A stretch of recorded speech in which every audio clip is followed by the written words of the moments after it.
Selena Gomez के बारे में सबने सुना होगा, जो कि एक अमेरिकन सिंगर और हॉलीवुड एक्ट्रेस है।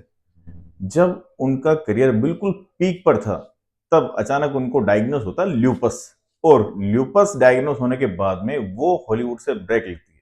हेलो दोस्तों, welcome back on Mednexa by doctor एटू।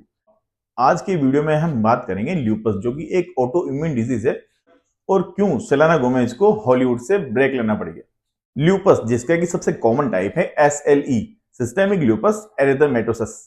अब बात करते हैं इसमें होता क्या है। तो ये एक ऑटो इम्यून डिजीज है, जहां पे हमारा इम्यून सिस्टम खुद की बॉडी की सेल्स, खुद की बॉडी के ऑर्गन्स के अगेंस्ट में एंटीबॉडी बनाता है और उन पर अटैक करता है।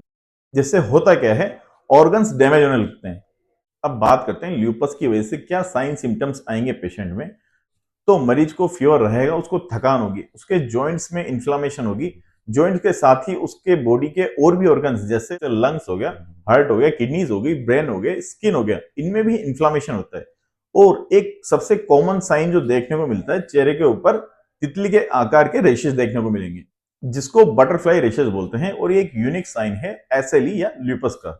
अब हम आते हैं सन 2013 पे, जब फर्स्ट टाइम सेलेना गोमेज को ल्यूपस डायग्नोसिस हुआ। बट उस टाइम पे उन्होंने इसको पब्लिकली रिवील नहीं किया। और जैसे जैसे डिजीज प्रोग्रेस करती गई, वैसे वैसे सेलेना गोमेज को काफी ज्यादा दिक्कतों का सामना करना पड़ा। अब हम बात करते हैं 2015 की, जब सेलेना गोमेज पब्लिकली रिवील करती है कि उनको ल्यूपस है और वो हॉलीवुड से ब्रेक ले लेती है। धीरे धीरे कंडीशन और ज्यादा बिगड़ती है और उनकी किडनी पे काफी ज्यादा इफेक्ट पड़ने लगता है और उनकी किडनी डैमेज होने लगती है, जिसको हम बोलते हैं ल्यूपस नेफ्राइटिस। अब किडनी डैमेज होते होते इस कंडीशन पे आए थे कि एंड स्टेज रीनल डिजीज, जहां पे केवल आदमी के पास दो ऑप्शन बचते हैं, या तो वो परमानेंट डायलिसिस पे आ जाए या फिर किडनी ट्रांसप्लांट करा ले। इस क्रिटिकल कंडीशन में जब उनकी दोनों किडनियां खराब हो चुकी, तो अब उनकी हेल्प करती है उनके फ्रेंड फ्रांसिया राइसा। वो उनको किडनी देके वापस से दूसरा जन्म देती है। सेलेना गोमेज का ट्रीटमेंट कंटिन्यू चलता है, उनको कीमोथेरेपी तक लेनी पड़ती है।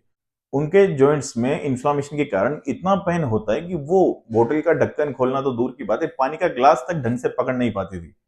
ट्रीटमेंट के दौरान उनको सामना करना पड़ता है डिप्रेशन का और एंजाइटी का, क्योंकि इस तरह की बीमारी किसी को भी हो जाए तो जाहिर सी बात है उसको मानसिक तनाव होगा। अब ये जो लड़ाई है सेलेना गोमेज की ल्यूपस के साथ में, वो धीरे धीरे कम होने लगती है। और फाइनली 2024 में सोशल मीडिया के थ्रू पब्लिकली अनाउंस करती है कि उनकी जो डिजीज है वो अब रिमिशन में है, मतलब उनकी डिजीज कंट्रोल में है और वो अब पहले से ज्यादा स्वस्थ है। अब हम बात करते हैं ऑटो इम्यून डिजीज जो भी होती हैं, उनका कोई परमानेंट सॉल्यूशन नहीं होता है।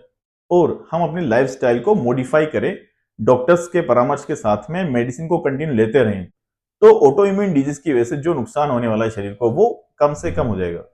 वीडियो अगर अच्छा लगा तो प्लीज चैनल को सब्सक्राइब कीजिए, बेल आइकन दबाएं, लाइक करें, शेयर करें। Thanks for watching Mednexa by doctor.